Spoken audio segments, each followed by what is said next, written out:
चलिए इस सेशन को स्टार्ट करते हैं। प्रैक्टिस सेट की शुरुआत करते हैं।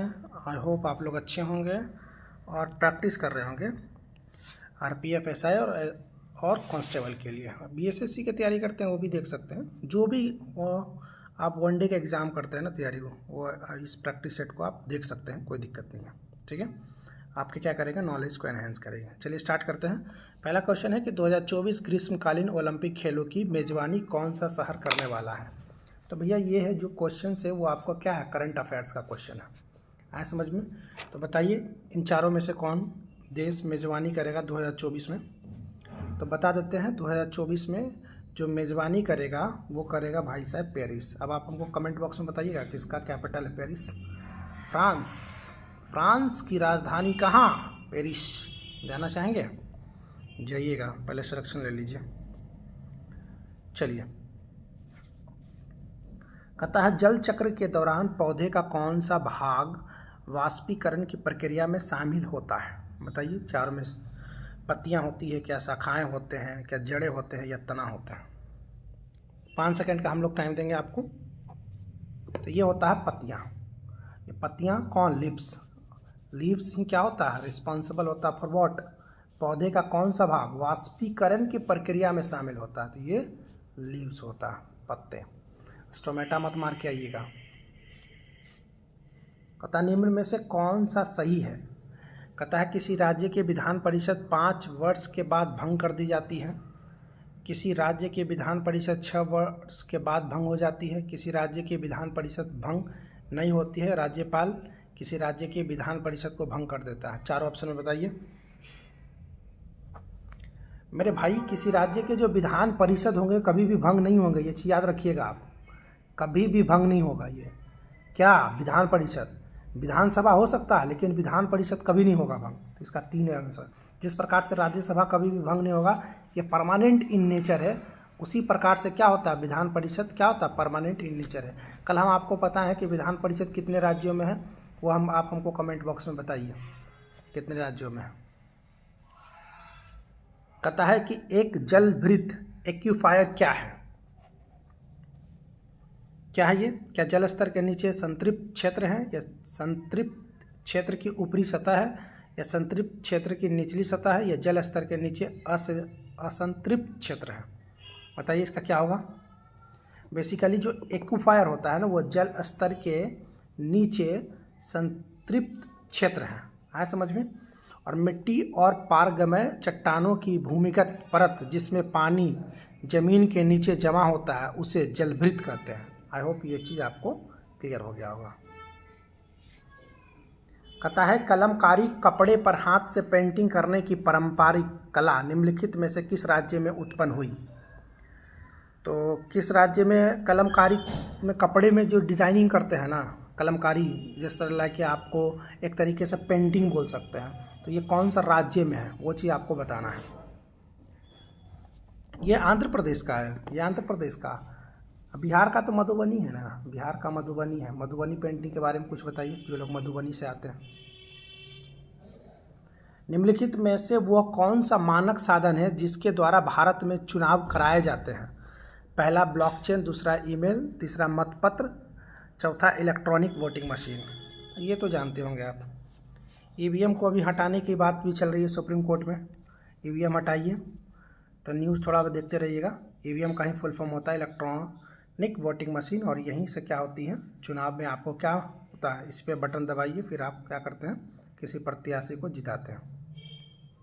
अच्छा ये बताइएगा ईवीएम की शुरुआत सबसे पहले कहाँ हुई थी, मतलब किस स्टेट में इलेक्शन कमीशन ऑफ इंडिया ने ईवीएम लागू करके चुनाव करवाया था, ये चीज़ आप हमको बताइए कमेंट बॉक्स में। निम्नलिखित में से कौन मोतीलाल नेहरू के साथ स्वराज पार्टी के सह संस्थापक थे। तो ये चीज़ तो आप बताइएगा। ये चीज़ हम आपको बता देते हैं। 1 जनवरी 1923 की घटना होती है।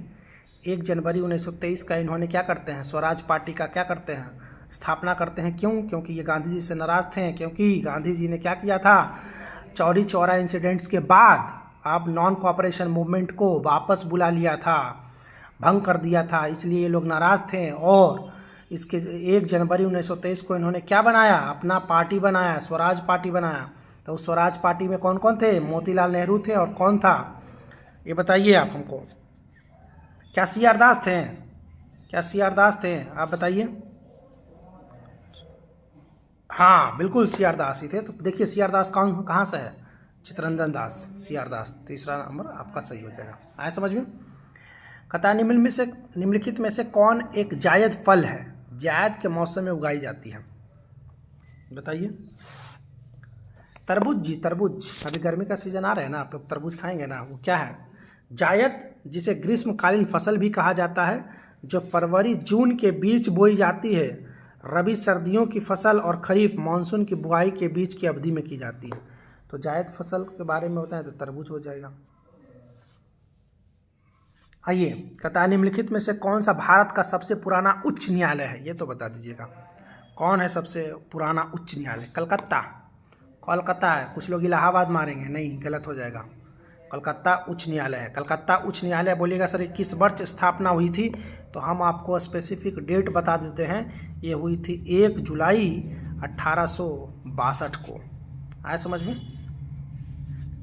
कहता 1919 में कुख्यात जालियांवाला बाग हत्याकांड कहाँ हुआ? ये तो बता दीजिएगा। कहाँ हुआ था जी जालियांवाला बाग हत्याकांड? ये हुआ था कहाँ? अमृतसर में। कहाँ हुआ था?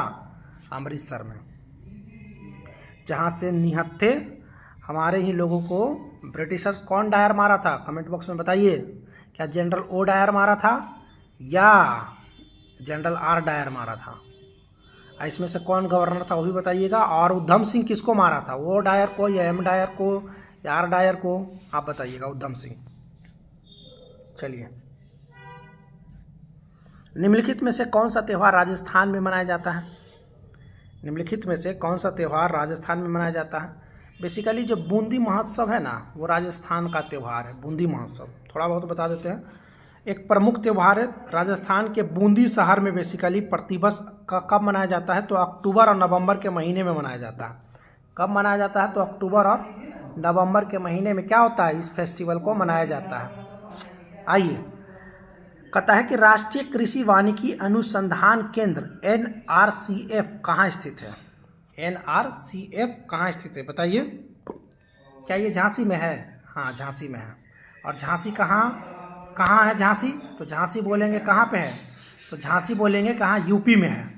झांसी कहाँ पे है? तो बोलेंगे यूपी में है। ठीक है। और वहीं पे क्या है? NRCF है। ठीक है, आए समझ। चलिए आइए, कहता है नम्यता कायांतरित शैल के एक उदाहरण के बारे में बात करती है, वह निम्नलिखित में से कौन सा हो सकता है?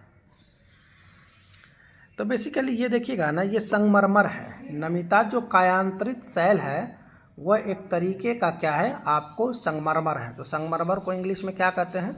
मार्बल कहते हैं। है समझ में? भारत किस देश के साथ अपनी सबसे बड़ी अंतर्राष्ट्रीय सीमा साझा करता है? ये बताइए। बांग्लादेश के साथ करता है अंतर्राष्ट्रीय सीमा। दे कितना करता है? कमेंट बॉक्स में बताइए। 4000 समथिंग किलोमीटर क्या करता है? 4000 समथिंग किलोमीटर शेयर करता है। और सबसे कम का किसके साथ करता है? अफगानिस्तान। कितना? बोलेगा 76 किलोमीटर। आया समझ में? और कितने राज्यों, कितने स्टेट यानी कंट्री के साथ भारत सीमा करता है वो आप हमको कमेंट बॉक्स में बताइएगा। हम ट्रिक बता देते हैं। बचपन में MBA किया, आप लोग शायद ट्रिक से याद किए होंगे। आइए, नीचे दिए गए कथनों में से कौन सही है? भारत के उपराष्ट्रपति राज्यसभा के पदेन अध्यक्ष होते हैं। भारत के महान्यायवादी राज्यसभा के पदेन अध्यक्ष होते हैं। भारत के राष्ट्रपति राज्यसभा के पदेन सभापति होते हैं। भारत के प्रधानमंत्री राज्यसभा के पदेन सभापति होते हैं। ये तो बता सकते हैं आप। पहला सही है, क्योंकि जो देखिए इसमें क्या होता है ना कि जो वाइस प्रेसिडेंट ऑफ इंडिया होते हैं ना, वही राज्यसभा के क्या होते हैं? राज्यसभा के क्या होते हैं? राज्यसभा के चेयरमैन होते हैं। और ये बेसिकली इनके लिए कोई चुनाव नहीं करवाया जाएगा। ये बेसिकली क्या है? जो वाइस प्रेसिडेंट होंगे वही बैठ जाएंगे इस कुर्सी पे। है समझ में? उच्च न्यायालय ने निजी क्षेत्र में स्थानीय लोगों के लिए 75% नौकरियां आरक्षित करने के लिए किस राज्य सरकार के फैसले को रद्द कर दिया? तो बेसिकली ये जो लाई थी हरियाणा सरकार जो लाई थी ना, 75% के आप भैया हम आपको देंगे, आरक्षण देंगे, उसी को उच्च न्यायालय ने क्या कर दिया? हटा दिया। और किस जजमेंट के तहत ने हवाला दिया? तो तो इंदिरा गांधी साहनी का जो जजमेंट हुआ करता था 50% से ऊपर सेलिंग नहीं जाएगा, उसी का हवाला देते हुए ने क्या किया, निरस्त कर दिया। आए समझ में। लोक चित्रकला की पट्टाचित्र शैली निम्नलिखित में से किस राज्य से संबंधित है, बताइए। 5 सेकंड का टाइम है। ये जो पट्टाचित्र है ना, ये बेसिकली ओडिशा का है, ठीक है ना। पट्टाचित्र जो शैली है ओडिशा के सबसे पुराने और सबसे लोकप्रिय कला रूपों में से एक है। आए समझ में। तो ये पट्टाचित्र किस में है, ओडिशा में। 12 मार्च 1930 को महात्मा गांधी ने नमक यात्रा शुरू की थी। कहाँ से की थी भैया, तो ये दांडी साबरमती से की थी, ये तो याद होगा ना। और 1930 में क्या हुआ था, सिविल डिसोबीडियंस मूवमेंट, सीडीएम, ठीक है। आप हमको बताइएगा कमेंट बॉक्स में पूना पैक्ट कब हुआ था, when was the Poona pact was signed, और किसके किसके बीच में हुआ था ये बताइएगा। रबी फसलों की कटाई आमतौर पर की जाती है, बताइए जी, अभी बताएं कौन सा रबी कौन सा खरीफ, और किस महीने में कटाई होती है उसका व्याख्या कीजिए आप। तो भैया इसकी जो कटाई होती है वो मार्च जून में होती है, और ये हम बता दिए। तो आप हमको बताइए कि खरीफ जो फसल है उसकी कटाई कब होती है। निम्नलिखित में से कौन सी ऊर्जा की एसआई इकाई है, मतलब एसआई इकाई है, बताइए ऊर्जा की, बताइए। ऑप्शन देखिए,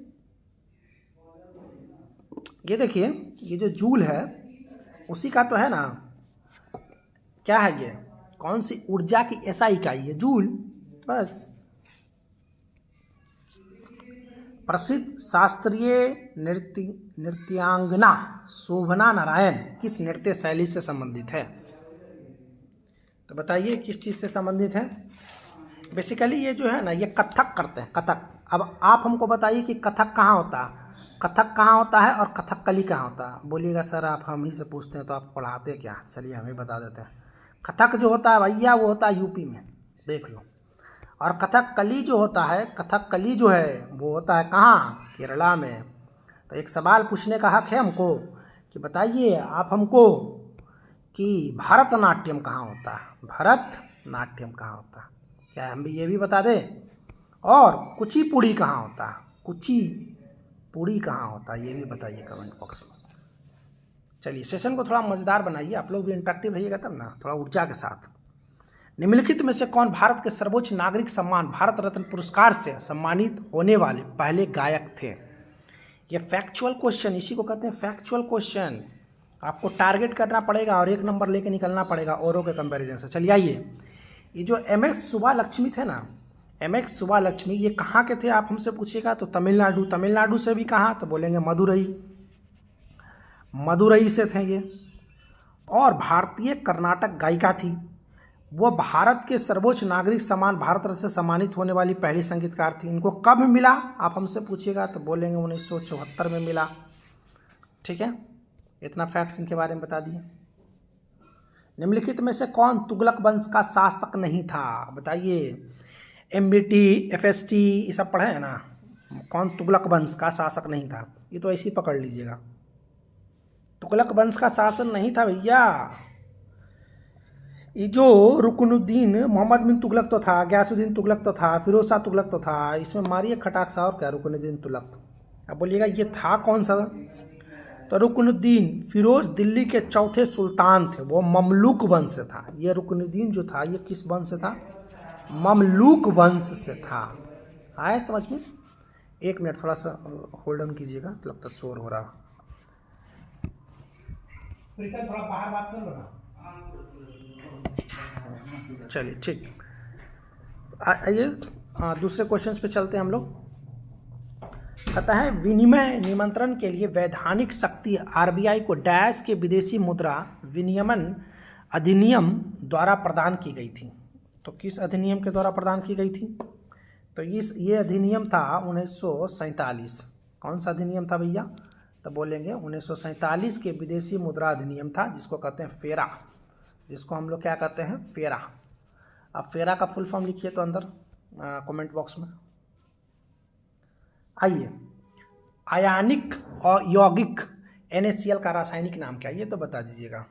सोडियम क्लोराइड, देखिए ऑप्शन में कहाँ है, सोडियम क्लोराइड। चौथा, ये भी बताने का चीज़ है क्या, सोडियम क्लोराइड है। अब आप हमको बताइएगा कि कॉमन सॉल्ट का क्या फार्मूला है, कॉमन सॉल्ट का फॉर्मूला आँख के सामने दिख रहा है आपको, लेकिन हम नहीं बताएंगे। चलिए, इसी को टेबल सॉल्ट भी कहते हैं, ठीक है ना। चलिए, प्रधानमंत्री सुरक्षा बीमा योजना के तहत आकस्मिक मृत्यु के लिए कितनी बीमा राशि उपलब्ध की जाती है? तो बेसिकली इसकी जो कितनी बीमा है, तो बेसिकली 2 लाख रुपया होता है। मृत्यु विकलांगता के खिलाफ बीमा प्रदान की जाती है। 18 से 70 वर्ष की आयु के बीच सभी के लिए क्या है ये उपलब्ध है। आयु का एज बताइएगा तो 18 से कितना है, 70 वर्ष है, ठीक है ना। चलिए,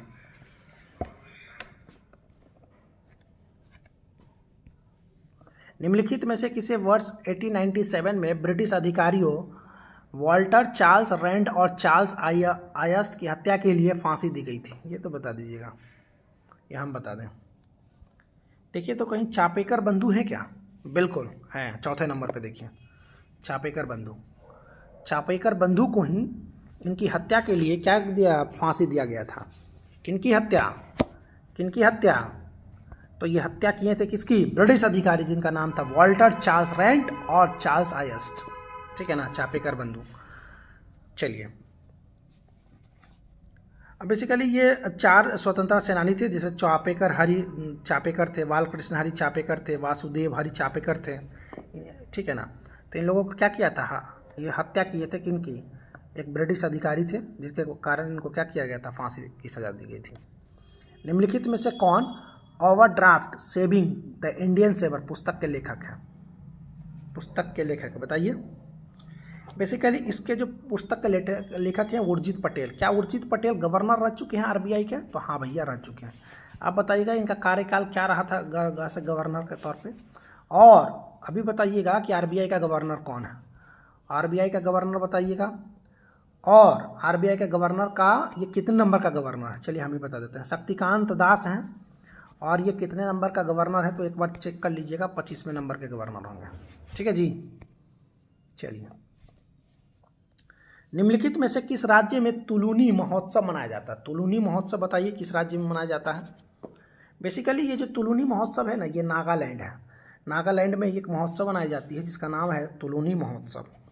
इसके बारे में थोड़ा सा और बता देते हैं। सूखे मौसम के अंत और नए फलों की शुरुआत को चिन्हित करने के लिए दावत और मीरा बनाने का त्यौहार, जिसे नागालैंड में तुलुनी त्यौहार के रूप में जाना जाता है। आया समझ में? अब नागालैंड की बात आई है तो आप हमको बताइएगा कि नागालैंड में एक कुकुम्बर है, बड़ा फेमस है, और नागालैंड में कौन सा प्रोडक्ट को जीआई टैग मिला, और नागालैंड में कौन सा ट्राइब रहता है, ये भी बताइएगा। और पूछे प्रश्न, चलिए रहने दीजिए। आइए, निम्नलिखित में से किस स्वतंत्रता सेनानी ने बनारस हिंदू विश्वविद्यालय की स्थापना? अरे भाई, ये नहीं बताइएगा तो फिर घोर अपराध है। बनारस हिंदू विश्वविद्यालय मदन मोहन मालवीय कहाँ है? मदन मोहन मालवीय यही तो किए हैं भैया। बीएचयू जिसको बोलते हैं, बीएचयू में एंट्रेंस टेस्ट थोड़ा टफ हो जाता है। आइए, प्लेनेट इट माई वे आत्मकथा के लेखक कौन है? प्लेइंग इट माई वे। थोड़ा सा हिंदी में क्या होता है, थोड़ा पढ़ना पड़ता है जी। प्लेइंग इट माई वे आत्मकथा के लेखक कौन है? तो बेसिकली इसके जो लेखक हैं ना, वो सब मास्टर ब्लास्टर सचिन तेंदुलकर है। और ये बताइएगा, इनका एक स्टैच्यू बनाया जा रहा है, बता सकते हैं कौन सा स्टेडियम में बनाया जा रहा है? ये मुंबई के स्टेडियम है, लेकिन हम नहीं बताएंगे स्टेडियम। आप हमको कमेंट बॉक्स में बताइएगा कौन सा स्टेडियम में इनको क्या किया गया, मूर्ति बनाया गया। आ सकता है क्वेश्चन, क्यों नहीं आएगा। भारत में वस्तु एवं सेवा कर किस तारीख को लागू किया गया था? जिसको कहते हैं जीएसटी। अपोजिशन इसको कहता है गब्बर सिंह टैक्स, लेकिन आप मत कहिएगा। आपको क्या करना है, सरकार के अंतर्गत सेवा कर देना है। बेसिकली ये हुआ था 1 जुलाई 2017 को लागू हुआ था जीएसटी, ठीक है ना। चलिए, डैश जीवित जीवों के क्षेत्र और पर्यावरण के साथ उनके पारस्परिक व्यवहार को इंगित करता है? बताइए। वायुमंडल, जीवमंडल, जलमंडल, स्थलमंडल। बेसिकली इसको पता कौन करता है? इसको करता है जीवमंडल। जीवमंडल को ही कहते हैं बायोस्फीयर। पृथ्वी की सतह की एक पतली जीवन समर्थक परत को संदर्भित करता है। और जीवमंडल, जैसे आप इंग्लिश में जो स्टूडेंट होंगे वो बता गए, एटमॉस्फेयर होता है, स्ट्रेटोस्फेयर, आयोनोस्फेयर, एक्सोस्फेयर। तो लेयर आप लिखिएगा, आप हमको कमेंट बॉक्स में थोड़ा सा लेयर बताइए, तो कमेंट बॉक्स में लेयर ऑफ ठीक है ना। तो इसका आंसर क्या हो जाएगा, जीव मंडल। बौद्ध परिषद जिसके कारण बौद्ध धर्म में इन दो भागों हीनयान और महायान में अंतिम विभाजन हुआ, निम्नलिखित में से किस स्थल पर आयोजित किया गया था। 5 सेकंड का टाइम है, रफ्तार दीजिए आप अपने प्रिपरेशन को। और बेसिकली ये हीनयान और महायान बेसिकली आपसे पूछ रहा ना कहाँ जाकर टूटा, तो ये कश्मीर में ही हुआ था, टूटा था। क्या बताइएगा डिफरेंस हीनयान और महायान में, चलिए हम ही बता देते हैं। बेसिकली जो हीनयान और महायान है ना, एक आइडल की पूजा करते हैं, महायान महादेव से याद रखिएगा, एक मूर्ति की पूजा करते हैं, और हीनयान वाले थोड़ा कट्टर होते हैं, ऑर्थोडॉक्स होते हैं। बोलते ना भैया ये तो जो बुद्धा थे वो तो ह्यूमन बींग थे ना, ये जो बुद्धा थे वो ह्यूमन बींग है, हम काहे को उनको पूजा करें भैया। किस फॉर्म में, आइडल के फॉर्म में, मूर्ति के फॉर्म में, बता दिए ना। आर्थिक रूप से कमजोर वर्ग EWS श्रेणी के तहत केंद्र सरकार की नौकरियों में 10% आरक्षण उन व्यक्तियों के लिए उपलब्ध है जिनकी पारिवारिक आय कम है। ये तो पढ़े होंगे, और नहीं भी पढ़े होंगे तो आप लोग तो लेते ही होंगे रिजर्वेशन, तो ये चीज़ तो पता होगा। मोदी जी द्वारा आपके द्वारा गिफ्ट 8 लाख से क्या होना चाहिए, पारिवारिक आय कम होना चाहिए, तब ना मिलेगा जी EWS। लेकिन देखिए हमारे बिहार में सब बैठे हुए जिनके 200 बीघा ज़मीन है, 200 बीघा ज़मीन है, ये तो कहीं ना कहीं आरक्षण को मार रहे हैं कि नहीं मार रहे। अब कमेंट बॉक्स में नाम से नाम नहीं बोकिएगा, बेसिकली हम आप ही के लिए कर रहे हैं कि आपके हित में नहीं है ना। मान लीजिए आपके पास 8 लाख से कम है, अब बाकी EWS में क्या है, इकोनॉमिकली वीकर सेक्शन है, लेकिन आपके ऊपर वाला जिनके पास अच्छे ज़मीन जायदाद दौलत है वो आपके रिजर्वेशन को खा रहे हैं। ठीक है, चलिए आइए। निम्नलिखित में से कौन सी हिमालय की चोटी नहीं है, निम्नलिखित में से कौन सी हिमालय की चोटी नहीं है भैया, पढ़िए। कंचनजंगा, माउंट अयोब, मकालू, धौलागिरी। बेसिकली जो धौलागिरी है ना, नहीं माउंट अयोब, धौलागिरी भी तो है जी। कौन सी हिमालय की चोटी नहीं पूछा, ध्यान रखिएगा, हमेशा इस चीज़ को याद रखिएगा। हिमालय की चोटी नहीं है, तो हिमालय की चोटी नहीं है भैया, तो देखिए तो माउंट अयोब ना, ये तो एकदम नहीं है। Mount Harriet national park Bharat के अंडमान और निकोबार, माउंट हैरियट के बारे में तो सुने हैं। कंचनजंगा सुने हैं, कंचनजंगा अभी मोदी जी लगता घूम के आए, चोटी नहीं है, तो ये मारिए माउंट अयोब। ठीक है ना, इसका ऑप्शन ये होगा, कंचनजंगा बताया बेसिकली। अब बताइएगा कंचनजंगा है कहाँ पे, चलिए हमें बता दें। 2 ऑप्शन देंगे हम आपको, एक असम देंगे, एक अरुणाचल देंगे, ये दोनों कमेंट बॉक्स में बताइएगा, हम आपको कमेंट बॉक्स का इंतजार करेंगे। निम्न में से कौन सा राज्य सबसे कम आबादी वाला है 2011 की जनगणना के अनुसार, सबसे कम आबादी वाला, सबसे कम जनना की आबादी वाला सिक्किम है जी। कल भी बताए थे ना कि सिक्किम को स्टेटहुड कब मिला था, तो सबसे कम आबादी किसका है, तो ये बताएंगे सिक्किम का है। कैसे हो जाता भाई, 1 सेकेंड, चलिए आइए। जैसे नीचे दबाते हैं ना तो ये क्या जाता है ना कि पीडीएफ भाग जाता, तो क्लियर कीजिएगा आप थोड़ा। सिक्किम है सबसे कम आबादी वाला, ठीक है ना। चलिए आइए। निम्नलिखित में से किस मुगल सम्राट ने दीन इलाही नामक एक नई योजना शैली धर्म का प्रतिपादन किया था। दीन इलाही, ये से महान काम कौन कर सकता भैया मिडाइवल पीरियड में, बताइए। हिंट दिए आपको, अकबर के अलावा कोई करेगा क्या। दीन इलाही, सभी धर्म को एकदम समान समझा, कभी भी मुस्लिम जो मुस्लिम धर्म होता है उसको कभी सर्वोपरि नहीं दिया, सभी धर्म को समान लेके चला अकबर का। इनकी वाइफ ही देखिए राजपूताना घराने से थी। अब नाम बताइएगा उनकी वाइफ का क्या नाम था, इतना तो बता सकते हैं आप। निम्नलिखित में से कौन सा राजवंश भारत के दक्षिणी भाग से संबंधित नहीं है, कौन सा भाग संबंधित नहीं है, दक्षिणी भाग से संबंधित राजवंश भारत से दक्षिणी भाग। भाई चेर वंश था, चेर चोल पांड्या, ये भारत का एक मैप है बना देते भैया। चेर चोल पांड्या पढ़े दक्षिणी क्षेत्र में, बस ये जो चौहान है वो कहाँ से रहेंगे, तो राजस्थान वाले क्षेत्र में लड़े पृथ्वीराज चौहान।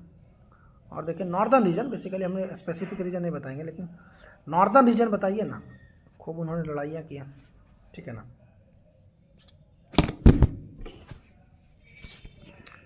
हाँ जी आइए, क्वेश्चन नंबर 40, प्रसिद्ध कामाख्या मंदिर किस राज्य में स्थित है, इसका तो बता दीजिएगा। कामाख्या मंदिर कहाँ पे है, कामाख्या मंदिर,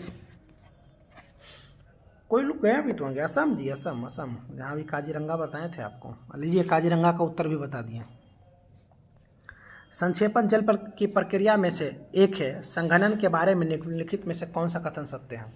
पहला ठोस अवस्था को सरल अवस्था में स्थानांतरित किया जाता है, वाष्प अवस्था को तरल अवस्था में स्थानांतरित कर दिया जाता है, वाष्प अवस्था को ठोस अवस्था में स्थानांतरित किया जाता है, द्रव अवस्था को ठोस अवस्था में स्थानांतरित किया जाता है। 15 सेकंड का टाइम देगा। देख लीजिए, ये जो संक्षेपण जल की जो प्रक्रिया है वो होता है वाष्प अवस्था को तरल अवस्था में स्थानांतरित कर दिया जाता है। आए समझ में? संघनन, अब बता देते हैं, संघनन वो प्रक्रिया है जिसके द्वारा द्रव की भौतिक अवस्था गैसीय अवस्था में तरल अवस्था में बदल दी जाती है। आए समझ में? उदाहरण के लिए संघनन तब होता है जब हवा में जल वाष्प ठंडी सतह के संपर्क में आने पर तरल पानी में बदल जाता है। तो इसका आंसर क्या हो जाएगा? वाष्प अवस्था को तरल अवस्था में स्थानांतरित कर दिया जाता है। भारत के किस राज्य के प्रति व्यक्ति आय सबसे अधिक है? प्रति व्यक्ति आय दिखाई, देखिए बहुत फैक्ट्स होगा, 5 मिनट आप हमसे हम आपसे लेंगे, इसको थोड़ा डीप में बता देंगे आपको। देखिएगा, प्रति व्यक्ति आय रहने के लिए क्या होना चाहिए? एक्सपोर्ट इंपोर्ट भी तो होना चाहिए भाई, CU तो होना चाहिए ना, इधर उधर C, और C जब होगा तो ट्रेड भी होगा। तो इसमें देखिए तो किस राज्य से C अटैच्ड है भैया? तो देखिएगा तो तेलंगाना, गोवा से होगा, गोवा, इसका गोवा होगा। प्रति व्यक्ति आय देखते हैं गोवा में कितनी अय्यासी होती है जी, पैसा है बहुत है। एक्सपोर्ट इंपोर्ट समझे कि नहीं समझे? आयात और निर्यात जिसको हिंदी में कहते हैं। निम्नलिखित में से किस अवस्था में सोडियम की कमी हो जाती है? किस अवस्था में सोडियम की कमी हो जाती है बताइए? जाहिर सी बात है, सोडियम कम होगी, दस्त होगा जी, डायरिया होगा, एकदम दस्त होगा, डायरिया होगा। दस्त असामान्य रूप से ढीले या पानी से भर मल की विशेषता है, अभी जानते ही समझते नहीं होंगे। दस्त किसको होता है? दस्त अधिकांश मामले बैक्टीरिया होता है, बैक्टीरियोलॉजी, वायरस और परजीव के कारण होता है। पाचन तंत्र के विकार में पुराने दस्त का कारण बन जाते हैं। तो बेसिकली ये जो डायरिया जो होता है ना, किसी सोडियम की कमी के कारण हो जाती है, ठीक है ना। निम्नलिखित में से किस राज्य को राज्यसभा के अधिकतम सीटें आवंटित की गई है? ये तो बता दीजिएगा। उत्तर प्रदेश, जनसंख्या के मामले में भी ज़्यादा, पहला, लोकसभा सीट भी ज़्यादा और राज्यसभा के अधिकतम सीट भी ज़्यादा भैया, जनसंख्या के मामले में। आया समझ में कि नहीं आया? बौद्ध वास्तुकला में स्तूप को श्रद्धांजलि अर्पित करने के लिए भक्तों के लिए पैदल मार्ग क्या कहलाता था? बताइए। ये जो पैदल मार्ग था, क्या वो मेघी कहलाता था? हाँ, मेघी ही कहलाता था। क्या कहलाता था? मेघी।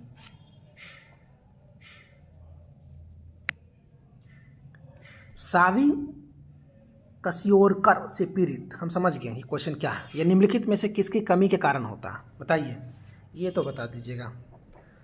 पता है, ये प्रोटीन की कमी के कारण होता है। बच्चों में देखिएगा, सावी, बस जानते हैं, ये कसियोरकर आप पढ़े ना, तभी हमको समझ में आ गया कि भैया प्रोटीन की कमी के कारण होता है। प्रोटीन की कमी होता है इसलिए बच्चे लोग दाल का पानी पीते हैं। अभी पिए क्या दाल का पानी?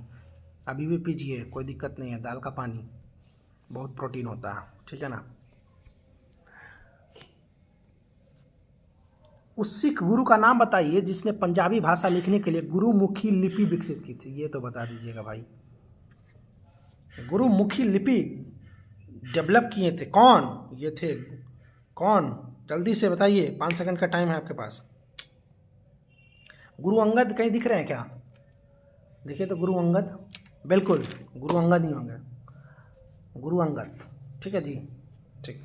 अच्छा चलिए ये बता देते हैं, हमारे बिहार में ना पटना साहिब है, और पटना साहिब में देखिएगा हमारे गुरु गोविंद सिंह क्या है वहाँ, उनका जन्म स्थल है। अब बताइए उनका जन्म स्थल कब हुआ था? 1666, ठीक है ना। कभी है तो जाइएगा जरूर, शांति मिलती है वहाँ। निम्नलिखित में से किस राज्य में विधानसभा क्षेत्रों की संख्या सबसे अधिक है? विधानसभा क्षेत्रों की संख्या सबसे अधिक है, बताइए। विधानसभा क्षेत्रों की संख्या कहाँ अधिक होगा? जहाँ जनसंख्या ज़्यादा है। मारिए, देखिए यूपी में क्षेत्रों की संख्या कहाँ होगा? जाहिर सी बात है यूपी में होगा। आए समझ में ना? किस राज्य में विधानसभा क्षेत्रों की संख्या सबसे अधिक है? तो यूपी में भैया। सीटों तो बड़ा, विधानसभा में कितना सीट है यूपी में बताइए जी, कोई बता सकते हैं यूपी में विधानसभा सीट कितना है? बताइए। कहता है एंथ्रैक्स रोधी टीकाकरण की खोज किसने की थी? इसको बेसिकली ना कौन खोजा था? लुईस पास्चर ने खोजा था। लुईस पास्चर एंथ्रेक्स टीकाकरण, इनको खोजने वाले कौन से वैज्ञानिक थे? जिनका नाम था लुईस पास्चर। आए समझ में? चलिए, भारतीय संविधान का कौन सा अनुच्छेद कानूनों के समान संरक्षण और कानून के समक्ष समानता प्रदान करता है? ये क्वेश्चन नहीं बताइएगा तो फिर भैया बड़ा दिक्कत होगा। संविधान का कौन सा कानूनों के समान संरक्षण और कानून के संग समानता? भैया इंग्लिश में बोल देते right to equality, right to equality and protection before law. पढ़े हैं कि नहीं पढ़े हैं? Right to equality and equality before law, दो चीज़ है। Right to equality and equality before law, before law. तो ये किस आर्टिकल में है? तो ये अनुच्छेद 14 में है, राइट टू इक्वालिटी। कोई बता सकते हैं आर्टिकल 15 में क्या है? कमेंट बॉक्स में। हम सवाल ही नहीं पूछते हैं, हम इंटरेक्ट भी करते हैं लोगों से, ठीक है ना? तो आप थोड़ा सा इंटरेक्शन बनाइए हमसे, इंटरेक्शन सेशन बनाइए, तब ना अच्छा लगेगा। अब हम ही सब चीज़ जवाब देते चले तो ठीक भी नहीं है। चलिए हम ही बता देते हैं। आर्टिकल 15 कहता है कि state shall not discriminate on the basis of race, caste, gender, places. मतलब इन सभी चीज़ों पे स्टेट कभी भी क्या करे? भेदभाव ना करे। भैया पैसे 5 कंडीशन है, तो उस चीज़ को थोड़ा पढ़ लीजिएगा। पूरा फंडामेंटल राइट्स पढ़ लीजिएगा 12 से 35। और आर्टिकल 32 को बाबा साहेब भीमराव अम्बेडकर ने क्या कहा था वो भी पढ़ लीजिएगा। और किस आर्टिकल को कॉन्स्टिट्यूशनल रेमेडीज़ कहते हैं ये भी थोड़ा पढ़ लीजिएगा, ठीक है ना? जब पढ़ते हैं तो थोड़ा सा पढ़िए डीप में, थोड़ा सा डीप में, क्योंकि देख रहे हैं ना कंपटीशन बहुत टफ है ना आज के दुनिया। क्वेश्चन कहाँ से पूछेगा कोई डोंट नो, ठीक है ना? बाकी उधर करते रहिए मैथ रीजनिंग। चलिए एंड करते हैं सेशन को। आई होप आपको ये सेशन अच्छा लगा होगा। अच्छा लगा हो तो लाइक शेयर और सब्सक्राइब करना ना भूलें। चलिए, जय हिंद, जय भारत।